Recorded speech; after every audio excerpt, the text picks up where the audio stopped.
জীবন বড়ই অনিশ্চিত এবং সংক্ষিপ্ত। জীবনের এত পরিকল্পনা অল্প কিছু সময়ের মধ্যেই শেষ।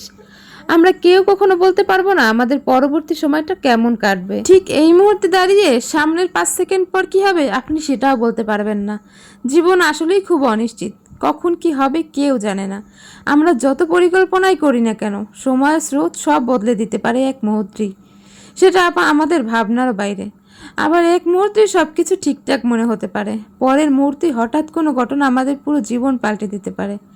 এই অনিশ্চয়তাই জীবনকে রহস্যময় করে তোলে। কেউ জানে না আগামীকাল কি অপেক্ষা করছে, সুখ নাকি দুঃখ। এটাই আসলে জীবনের চরম বাস্তবতা। হ্যালো এভরিওয়ান, আসসালামু আলাইকুম, ওয়েলকাম টু স্মৃতিস ডায়েরি। অনেকদিন ধরে হলো কোনো রেসিপি শেয়ার করা হচ্ছে না, তো বাসায় আজকে কিছু গেস্ট ছিল, সেজন্য ভাবলাম আজকে একটা রেসিপি শেয়ার করি।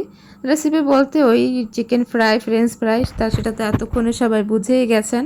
তো সময় স্বল্পতার জন্য খুব ঝটফটভাবে আজকে আমি চিকেন ফ্রাই, ফ্রেঞ্চ ফ্রাই দুটোই রেডি করছিলাম। তো চিকেন তো চুলায় ভাজবো, সেজন্য রেডি করছি। ওদিকে ফ্রেঞ্চ ফ্রাই তো সেদ্ধ করে এয়ার ফ্রাই দিয়ে দিয়েছি। এদিকে চিকেন ফ্রাইয়ের জন্য চিকেন আমি ম্যারিনেট করে রেখেছি অলরেডি। আর এখানে কোটিং করার জন্য কোটিংয়ের যে পাউডারটা তৈরি করতে হয় সেটাও তৈরি করে ফেলেছি। তো এখানে আমি ময়দা নিয়েছি 2 কাপের মতো, সাথে জিরা আর লবণ আর মরিচ দিয়ে এখানে পাউডারটা রেডি করে নিয়েছি। এরপরে তো এইটা একটা একটা করে চিকেন নিয়ে আমি প্রথমে ময়দার উপর একটা কোট দিচ্ছি, তারপরে ঠান্ডা পানিতে চুবিয়ে আবার একটা কোট দিচ্ছি। এভাবে আমি প্রত্যেকটা চিকেন একইভাবে কোটিং করে নিয়েছি।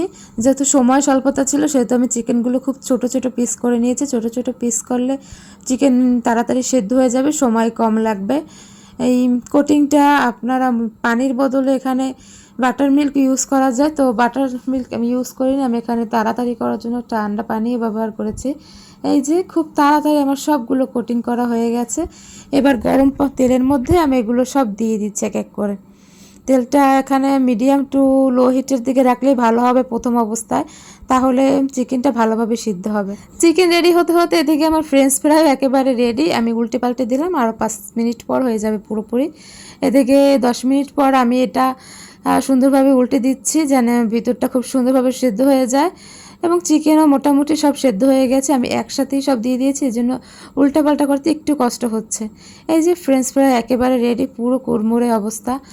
যাই হোক, চিকেনও রেডি হয়ে গেছে। আমি চিকেন উঠিয়ে নিচ্ছি, যেটা যেটা ভালোভাবে হয়ে গেছে সেগুলো উঠিয়ে নিচ্ছি মাঝখান থেকে, আর বাইরের সাইডেরগুলো ভিতরে দিয়ে দেবো এখন, তাহলে সবগুলো সুন্দরভাবে ভাজা হয়ে যাবে।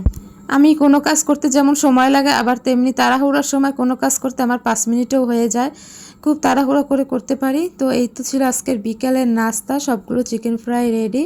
তো এগুলো এখন আমি সার্ভ করে দেব। চিকেন ফ্রাই, ফ্রেঞ্চ ফ্রাই, এটি বিকেলের নাস্তা ছিল। তো একটা প্লেটে 2টা প্লেট আমি সব কিছু সার্ভ করে দিচ্ছি। তো সবাই ভালো থাকবেন, সুস্থ থাকবেন, স্মৃতিস ডায়েরির পাশেই থাকবেন। ধন্যবাদ।